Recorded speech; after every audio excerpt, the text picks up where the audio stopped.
시청자 여러분 안녕하십니까? 헬로티비 뉴스 강원입니다. 첫 번째 소식입니다. 때이른 무더위가 이어지면서 도심에서는 나방떼가 기승을 부리고 있습니다. 개체수가 급증한 나방떼에 주민들의 불편이 이어지고 심지어 나방 유충으로 거리 가로수들도 순환을 겪고 있습니다. 한재영 기자의 보도입니다. 춘천시 삼천동의 한 공원입니다. 해가 지고 조명이 켜지자 어디선가 나타난 나방떼가 불빛으로 물려듭니다. 마치 하늘을 뒤덮을 정도의 규모입니다. 놀러 나온 아이들은 도망치듯 달아나고 운동을 하러 나온 어른들도 나방떼의 습격에 깜짝깜짝 놀랍니다.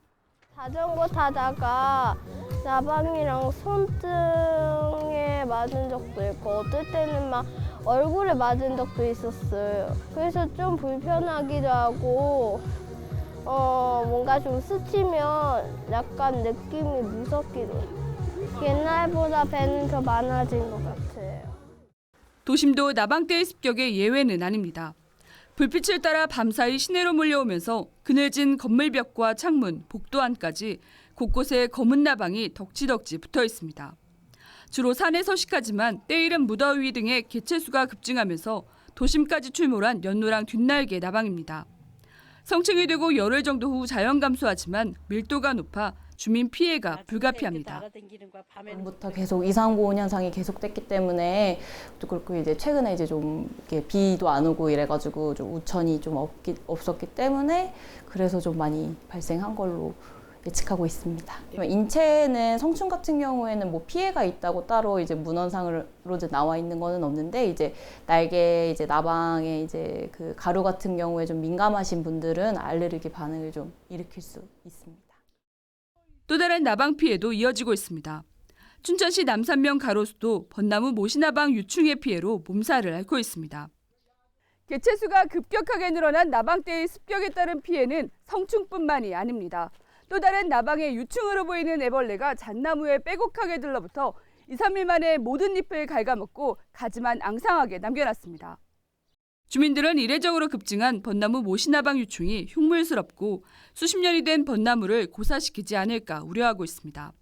피해 엄청나죠. 나무 다 갉아먹고 허다못해 뭐 그런 워드막 같은 데 전부 노랗게 다 달라붙고 말도 못해요. 아주 심각해서 그거 이제 다 죽은 거에서 기저분해서 하나 뿌린 것도 있고. 춘천시도 이어지는 민원에 방역을 확대하고 있다고 밝혔습니다. 미리 방제를 하긴 했거든요. 근데 이게 돌발 해충이다 보니까 이게 발생하는 장소가 딱 특정되어 있는 게 아니고 진짜 어디서든 발생할 수가 있어요. 면적도 워낙에 넓고 또 저희가 그 방제할 수 있는 그 시간도 한정돼 있고 하다 보니까 이게 제가 미처 다 민원을 다 커버를 못하는. 하지만 도심 곳곳에서 산발적으로 발생하고 있고 방역제의 농약 성분으로 주택 밀집지 등은 방역에 어려움이 있어 당분간 나방떼의 피해는 이어질 것으로 보입니다. 헬로티비 뉴스 한재영입니다.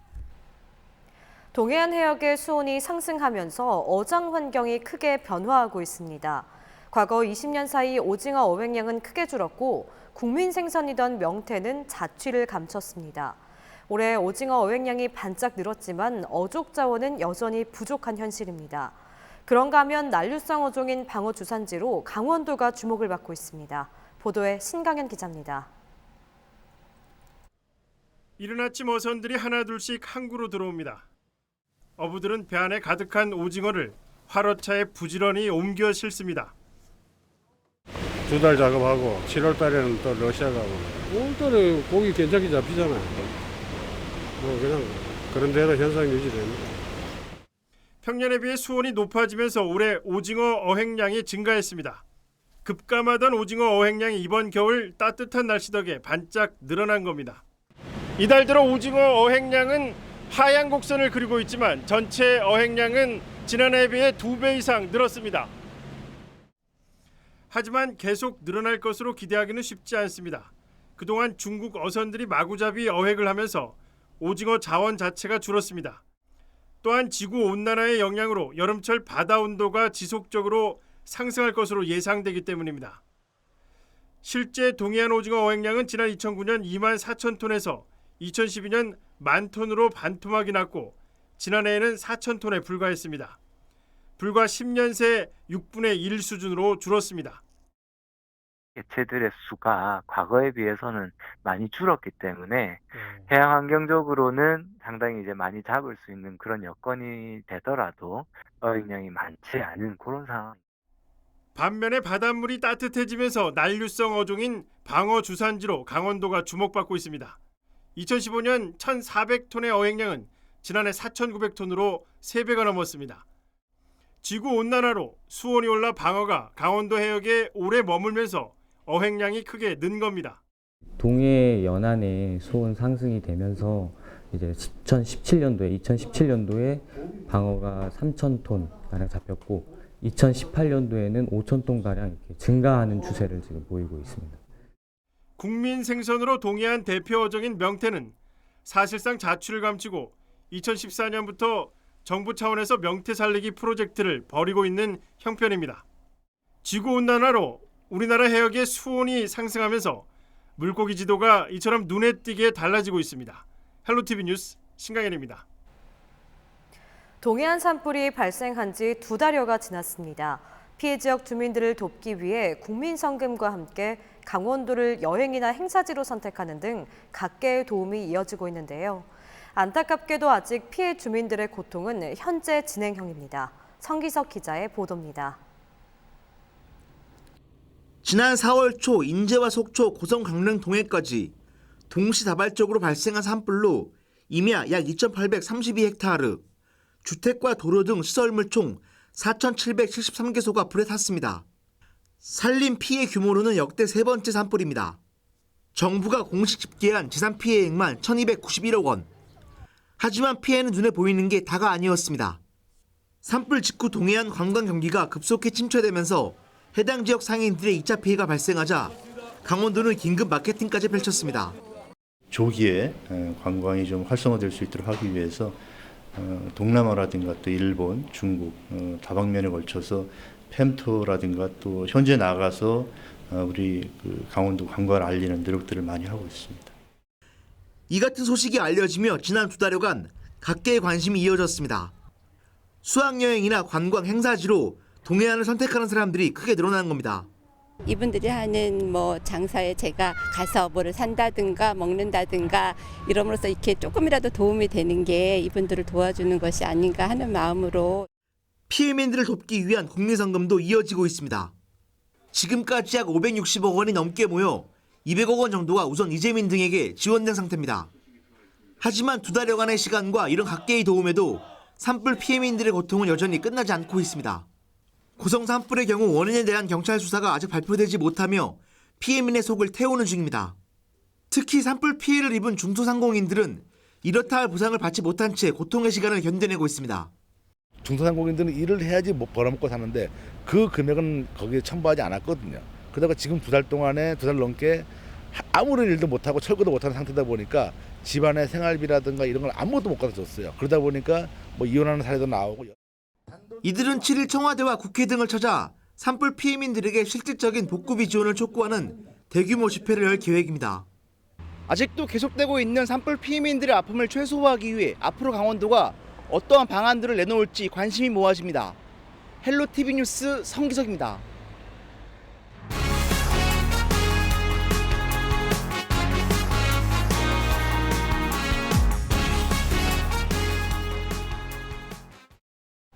도심의 장기방치 건축물은 어제 오늘의 문제가 아닌데요.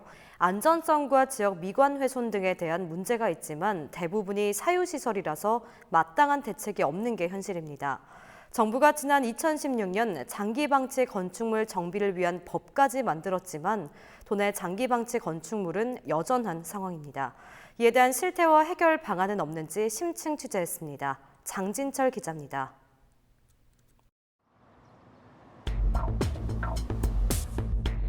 근데 저런 흉물이 있음으로 해가지고 써먹지도 못하고 뜯지도 못하고 그냥 애물단지게 돼서 법이 개정돼가지고 적용되기에는 좀 어려움이 있지 않을까 생각이 됩니다. 춘천 도심으로 들어오는 6차선 도로 바로 옆에 이렇게 잿빛으로 된 건물이 높게 솟아 있습니다. 주변에는 춘천 대표 관광지 중 한 곳인 소양강 스카이워크와 그 반대편에는 춘천역이, 그 건너편에는 춘천 레고랜드 조성 부지도 있습니다. 보는 사람들에게 눈살을 찌푸리게 하는데 이 건물은 지난 1998년 공사가 중단돼 지금까지 방치되고 있는 옛 용궁예식장 건물입니다. 지금은 이렇게 공사장 전체에 펜스가 쳐져 있어 외부인의 출입을 철저히 통제하고 있는데 공사장 문 앞에는 이렇게 재산권 분쟁을 알리는 법원의 고시도 붙어 있습니다. 딱 봐도 짓담한 건물임을 알 수 있습니다. 20년 넘게 공사가 중단되다 보니 겉에서만 봐도 곳곳이 낡았고 몇 년 전에는 이곳에서 잠을 자던 노숙자가 집중호우로 물이 차면서 숨지는 사고도 발생했습니다. 이런 장기 방치 건축물은 춘천 지역 주요 관광지마다 찾아볼 수 있습니다. 젊음의 상징인 강촌 유원지 입구에는 26년째 공사가 중단된 콘도가 흉물로 방치되어 있습니다. 산 중턱에 있는 공사장에 직접 올라가 봤습니다. 수십 년 넘게 사람의 손이 닿지 않아 자풀만 무성하고 붉게 녹이 쓴 철근은 그동안의 세월을 증명하듯 휘어졌습니다. 공사가 중단된 건물 안에 들어왔습니다. 이렇게 보시다시피 건축 자재들이 쌓여 있는데 공사가 중단된 지 상당 기간이 지나면서 대부분이 이렇게 낡았습니다. 더 큰 문제는 곳곳에 이와 같은 물 웅덩이가 있습니다. 이것은 그나마 안전 펜스가 쳐져 있는데요. 하지만 이와 같이 안전 펜스가 쳐져 있지 않은 물 웅덩이도 매우 많습니다. 깊이는 알 수 없지만 매우 위험해 보입니다. 인근 주민들은 비가 오거나 바람이 강하게 부는 날이면 불안에 떨고 있습니다. 특히 유원지 입구에 흉물처럼 자리 잡고 있다 보니 강촌 이미지에 먹칠을 하고 있다고 입을 모읍니다.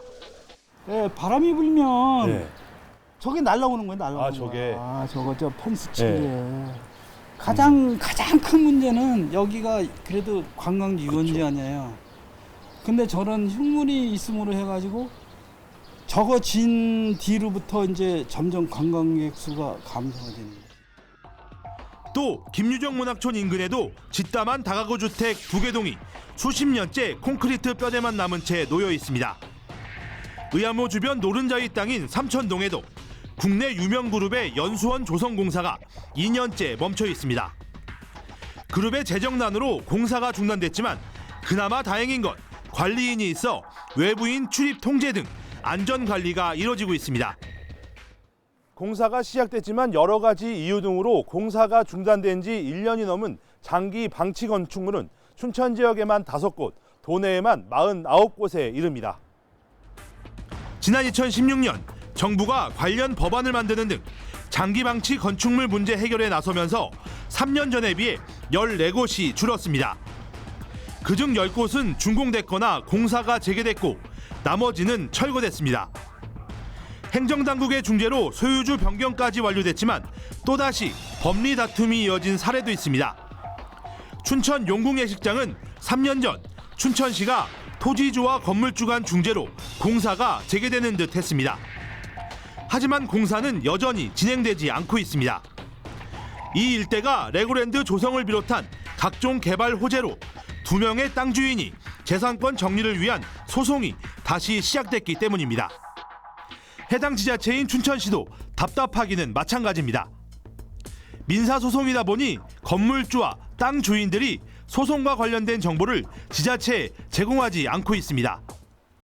지분 정리가 되면은 그 다음에는 이제 저기 추진을 하겠다고 그래서 내가 소송이 끝나면 한다 그랬는데 지금 소송이 정리가 됐는지도 물어보니까 안 가르쳐 주더라고요. 주변에서 계속 그 왈가불가 해갖고 자기가 사업 추진하는데 지장을 엄청 많이 받는데요.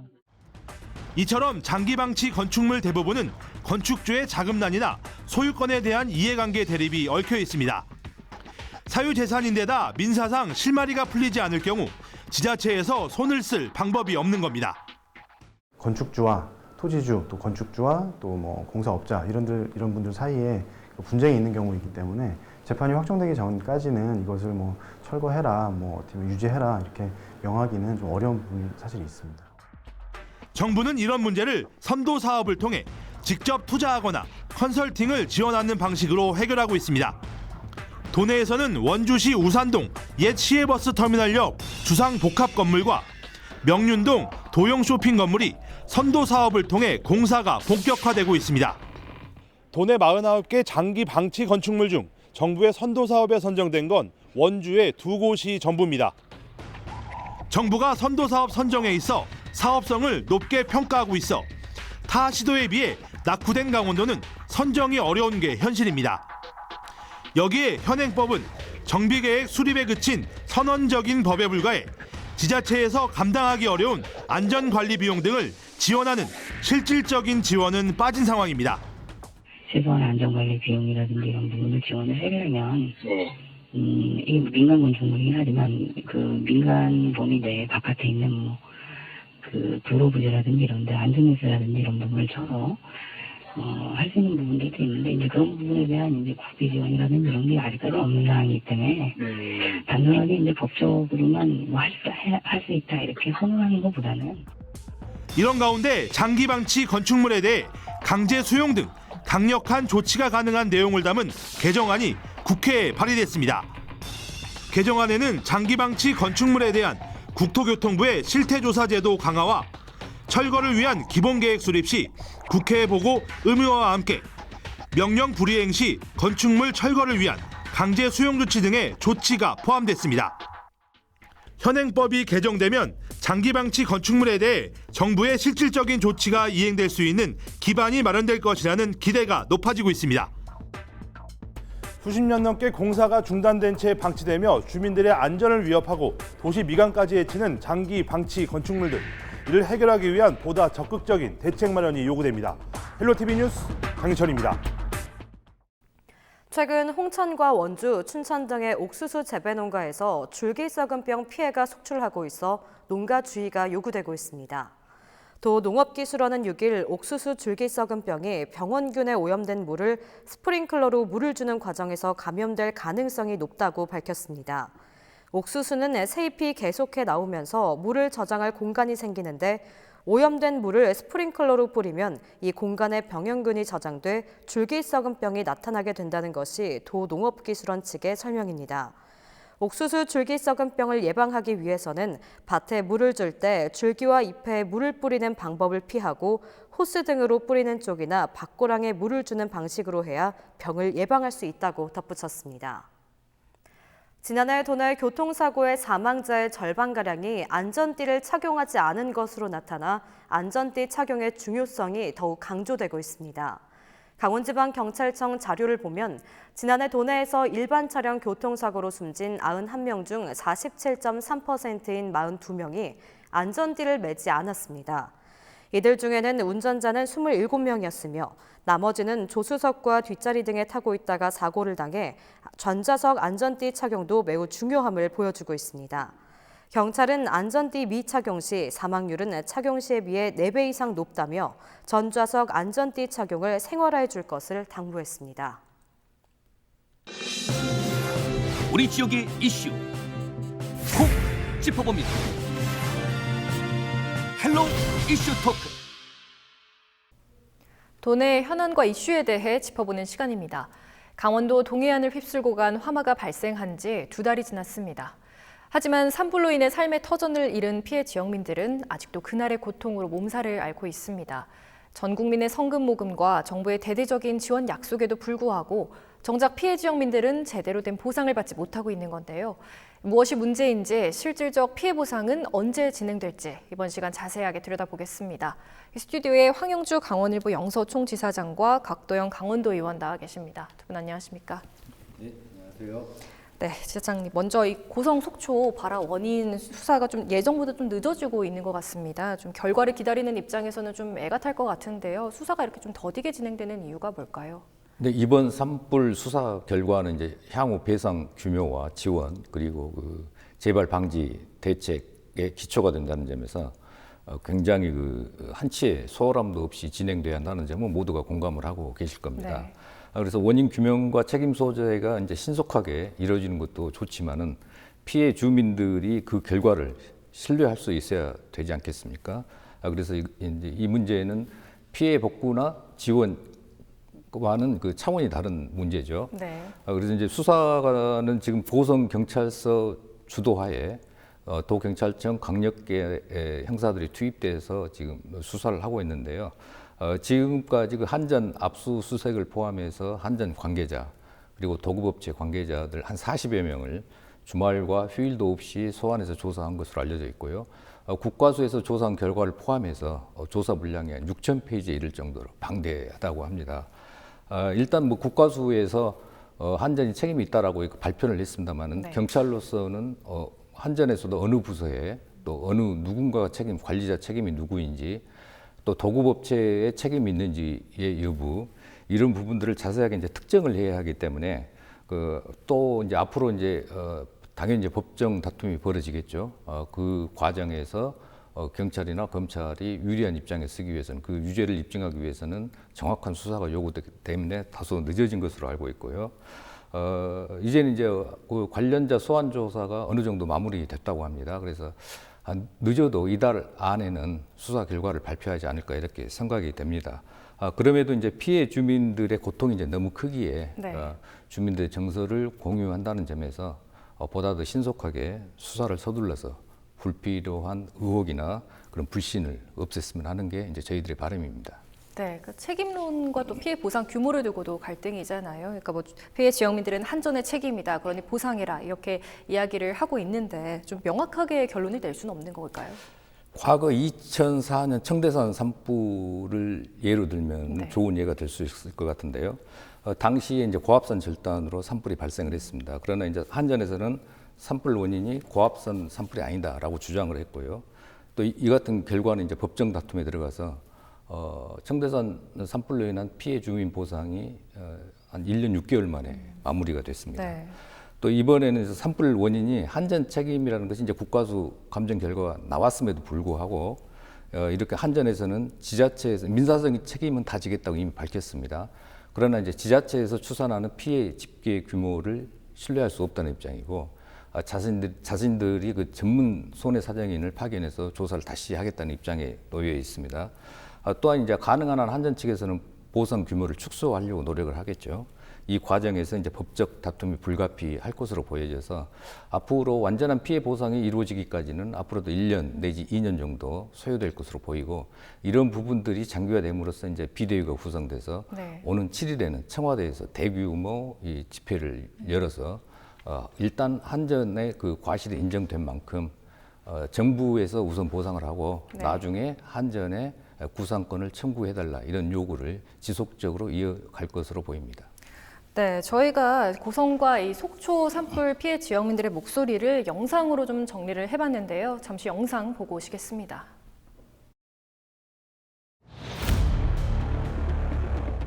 경찰은 방화범 한전의 중과실 주소를 즉각 발표하라! 발표하라! 발표하라! 발표하라! 경찰은 방화범 한전 사장을 즉각 구속하라! 구속하라! 구속하라! 구속하라! 고성 속초 산불 피해 주민과 소상공인들이 28일 강원지방경찰청을 항의 방문했습니다.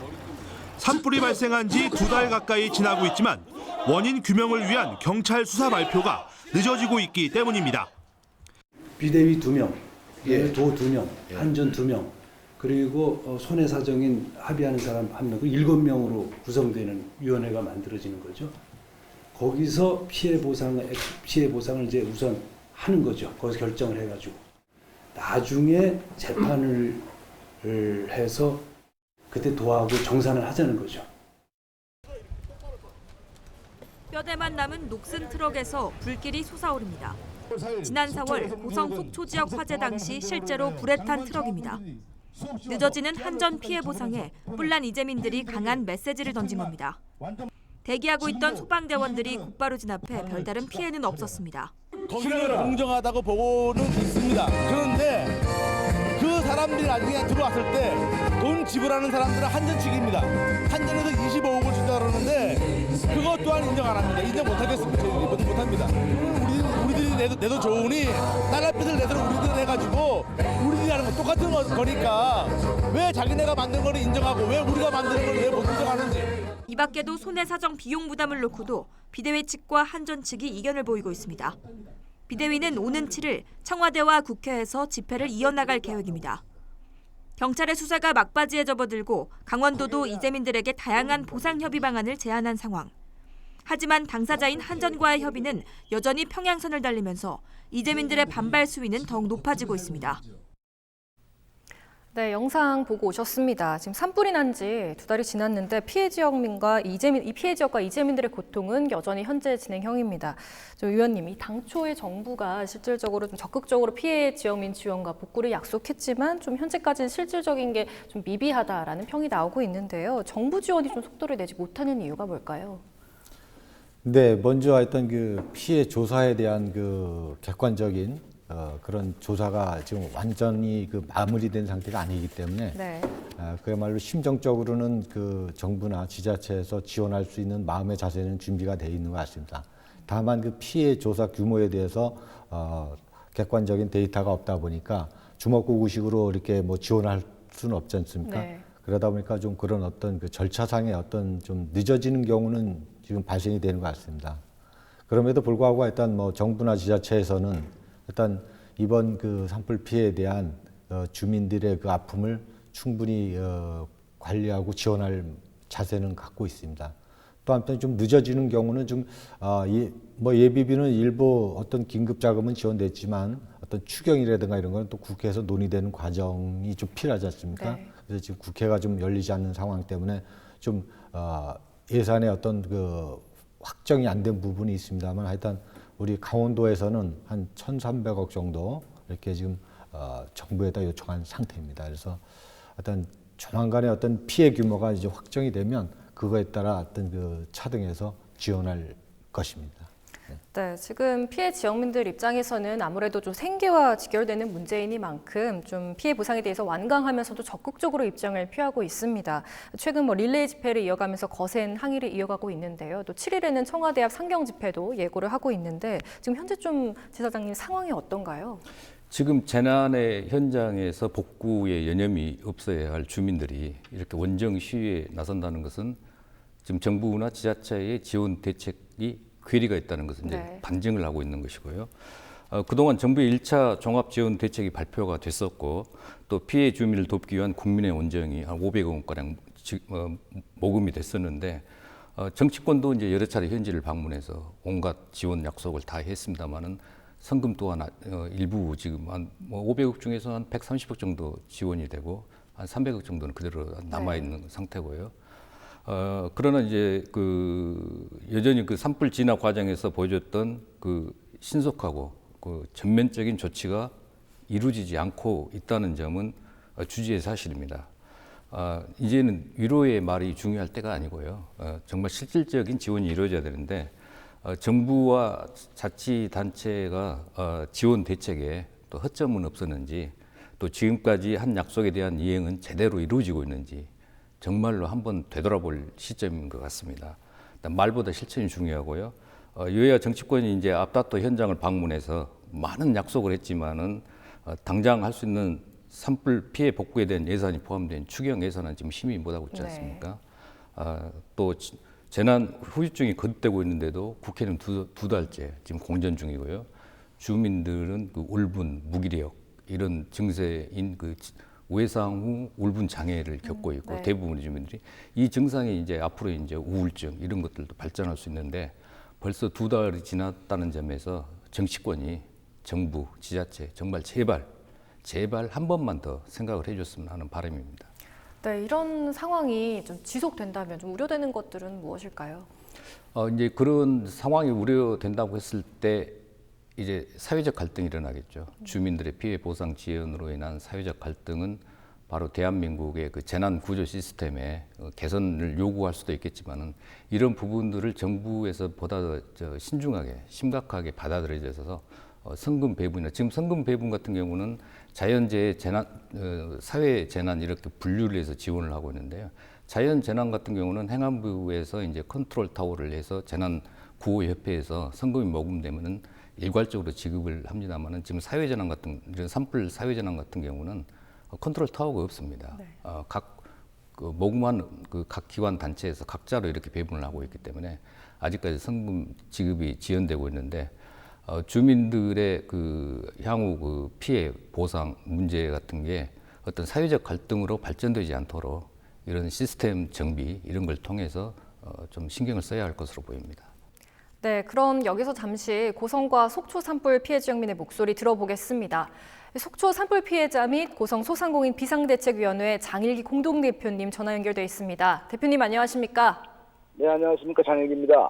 네, 지금 고성 속초 산불 난 지 2달이 지났습니다. 지금 현재 산불 발생했던 지역 상황 어떤지 먼저 말씀해 주시죠.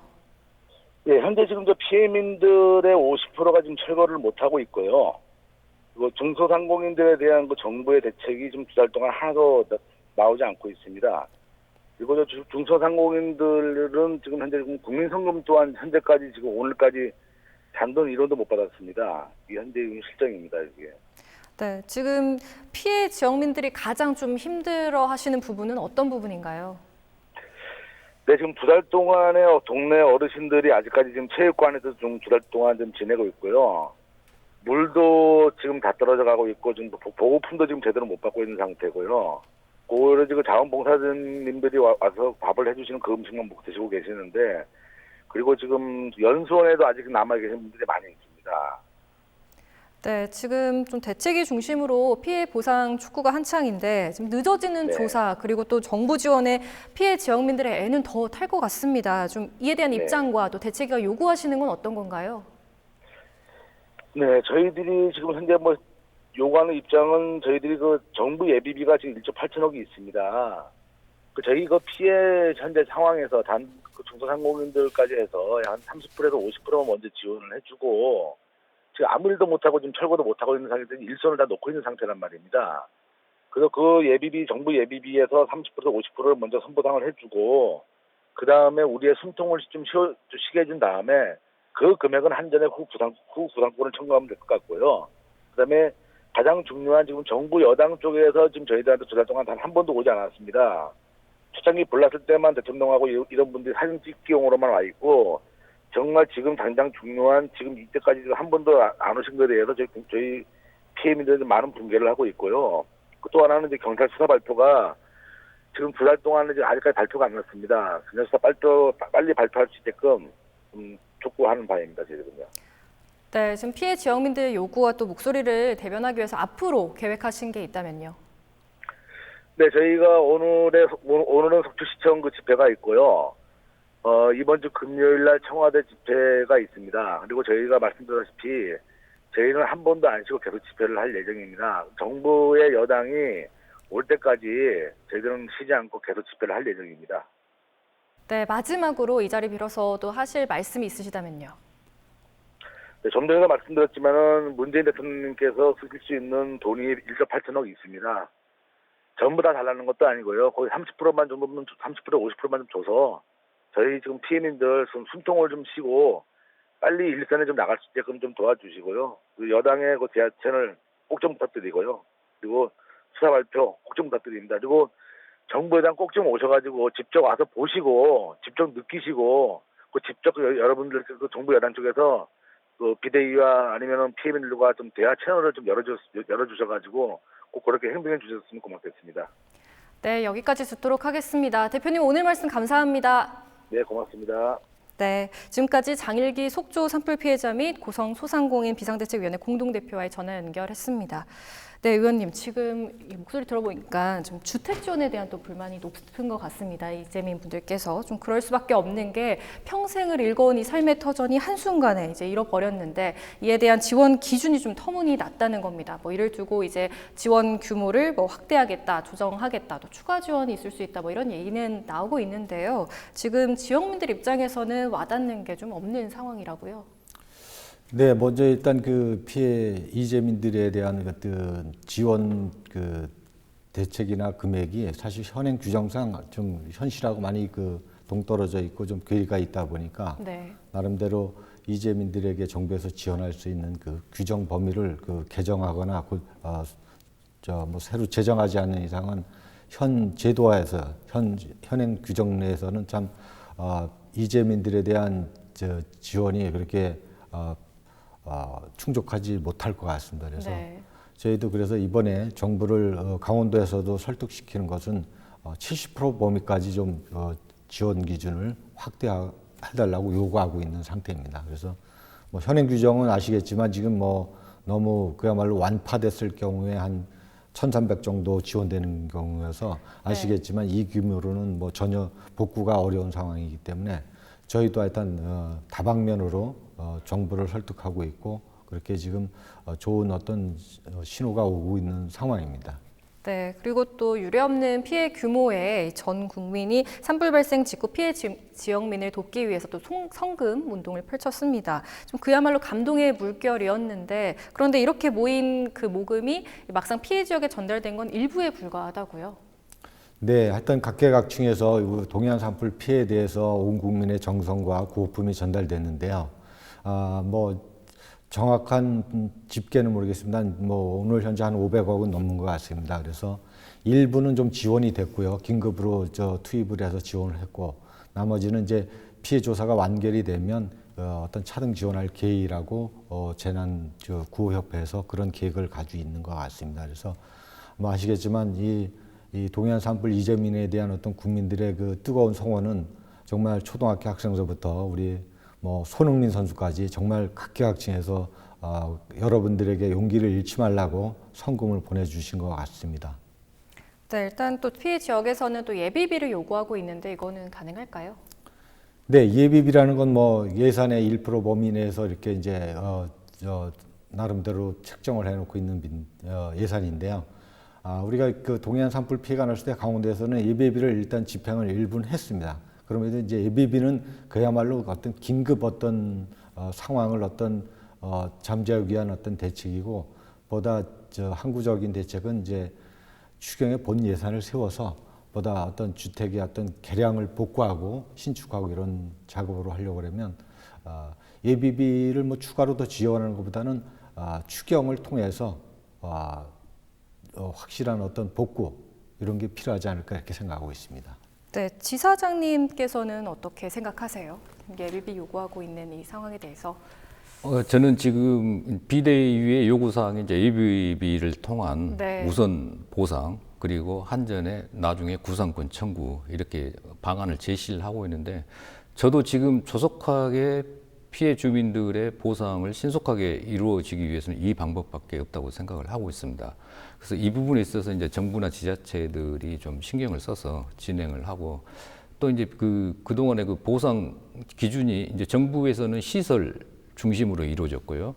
또 건물 안에 무슨 그 살림살이나 또 건물 밖에 농작물 이런 것들은 이제 주민들이 직접 한전하고 보상을 협의해야 되는데 앞으로 이제 지리한 싸움이 이어질 것으로 보기 때문에 이런 것까지 예상을 했을 때 최소한 기본의 보상은 예비비를 통해서 우선 집행하는 것이 바람직하다라고 저는 생각을 하고 있습니다.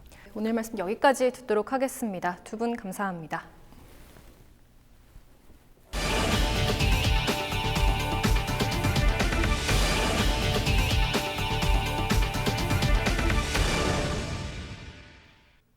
강원도는 매 선거마다 보수 성향이 짙은 곳으로 나타났었는데요.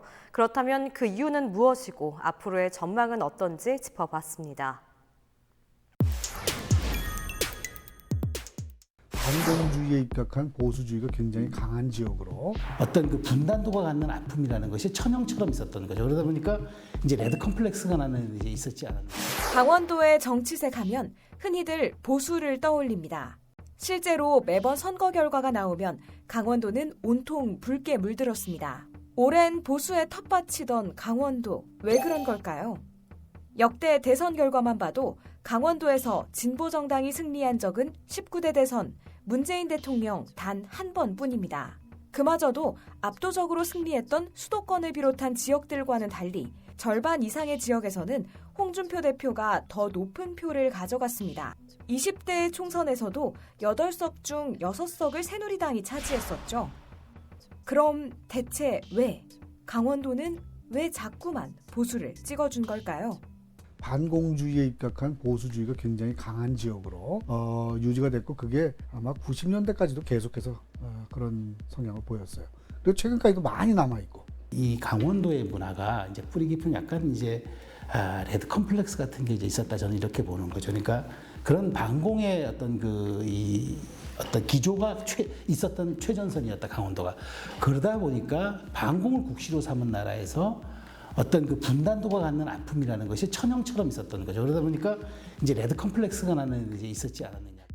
실제로 접경 지역은 강원도 내에서도 강한 보수 성향을 띠는데요. 고성이 대표적인 예입니다. 고성은 최근 10여 년간 진보 진영이 그 어느 선거에도 이긴 적이 없습니다. 또 강원도민의 투표 성향을 지역주의와 연결하는 가설도 있습니다. 반호남 정서에 지역주의가 있는 거 아니냐. 왜냐하면 이게 동쪽이기 때문에 아무래도 영남 쪽과 정서를 같이 한다. 이런 가설들도 있었고.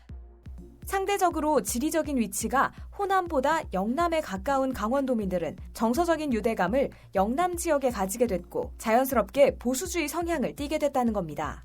여촌 야도 현상도 거론됐습니다. 여당은 이 농촌 지역에서 인기가 있고 상대적으로 그다음에 도시적인 야권 인기가 있고 이런 것이었거든요. 강원도는 주로 이제 농촌 지역이 많으니까 아무래도 보수적인 여당을 찍는 그런 성향이 강하기도 했었고. 그렇다면 이런 도민들의 투표 성향이 어떤 영향을 가져왔을까요?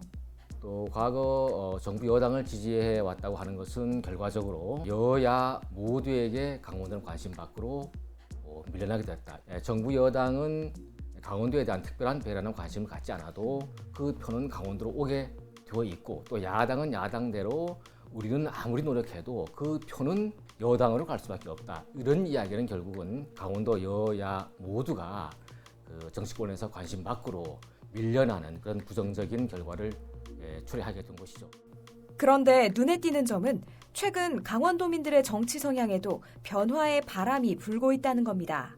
도지사 선거에서 민주당 출신으로는 처음으로 이광재 지사가 당선된 뒤 최문순 지사까지 민주당 후보가 연속해서 당선됐습니다. 또 지난 대선에도 민주당의 문재인 후보가 자유한국당 홍준표 후보를 눌렀습니다. 강원도에서는 전혀 없었던 새로운 현상이 나타나기 때문에 그건 물론 이제 국정농단 사태의 결과이긴 한데 그렇더라도 강원도는 그만큼 큰 변화를 이룰 거라고도 생각했거든요. 근데 실제로 이제는 마음에 들지 않는 정책이라든가 정치에 대해서는 강원도민들도 강하게 의사를 표현하는 그런 결과를 보였단 말이죠. 정치적 실용주의 혹은 저는 이제 그것을 이제 생존 보수라고 이제 하는 거죠. 총선 같은 데에서는 이제 그 보수당을 찍고 이러면서 이제 그 보수의 쭉 패턴을 따라가죠. 우리 사회에 사실 보수가 주류였기 때문에 따라가지만 그러나 이런 쪽에서는 인물론이 먹힐 수 있다는 것은 강원도의 그 어떤 유권자의 기본적인 지형 자체에 어떤 그 스윙보트의 성향도 갖고 있다. 그렇다면 정말 강원도의 정치 지형은 변하고 있는 걸까요? 몇 가지 변수가 있을 거라고 봅니다. 첫 번째가 한반도의 평화 무드가 어떻게 갈 것이냐. 그다음에 두 번째가 이제 문 대통령이 지금 지지율 관리가 될 것이냐가 두 번째고 세 번째는 과연 진보 진영에서 그 꾸준한 인물 수혈이 계속 이루어질 것인가. 진보 계속 이렇게 우세를 보이고 있다. 이것들은 우리가 단언할 수 없는 그런 부분들이고요. 정치 환경이나 여론 등에 따라서 그 표심은 언제든지 출렁거릴 수 있다. 강원도 유권자들이 어떤 실용주의 노선으로 옮겨가고 있다고 봐야 되는 것입니다. 강원도의 현안들을 어느 당 어느 후보가 적절하게 잘 해결해 줄 수 있을 것인가 거기에 관심이 있는 것들이죠. 그렇다면 이렇게 변화하는 정치 지형이 강원도에는 어떤 의미를 주는 걸까요? 지금 현재 일어나고 있는 변화는 아주 자연스러운 변화라고 생각을 해요. 사회적으로 경제적으로 한국 사회가 변화하고 있는 그런 방향에 따라서 강원도가 변화하고 있는 것이고 그런 것들이 정치와 선거에 반영돼서 나타나는 것이거든요. 강원도 유권자 수를 전체적으로 분석을 해보게 되면 전국 유권자 수의 한 3%밖에 되지 않습니다. 3% 유권자 수가 가지고 총선이나 대선에는 절대적인 영향을 미칠 수 없다. 그렇기 때문에 과거에 우리가 정치적으로 뭐 무대접을 넘어서 푸대접이라는 얘기까지 나왔던 시절이 있었던 거네요. 지금도 뭐 물론 자유로운 건 아니지만 3%의 투표는 어떻게 되냐면 전략적 투표가 돼야 된다는 거죠. 프랑스 정치학자 알렉시스 드 토크빌은 모든 민주주의에서 국민은 그들의 수준에 맞는 정부를 가진다라는 말을 남겼습니다. 우리가 정치에 대한 관심을 갖고 투표권을 적극적으로 행사해야 하는 이유입니다. 이상으로 헬로티비 뉴스를 마칩니다. 헬로티비 뉴스는 지영민과 함께합니다. 시청해주신 여러분 고맙습니다.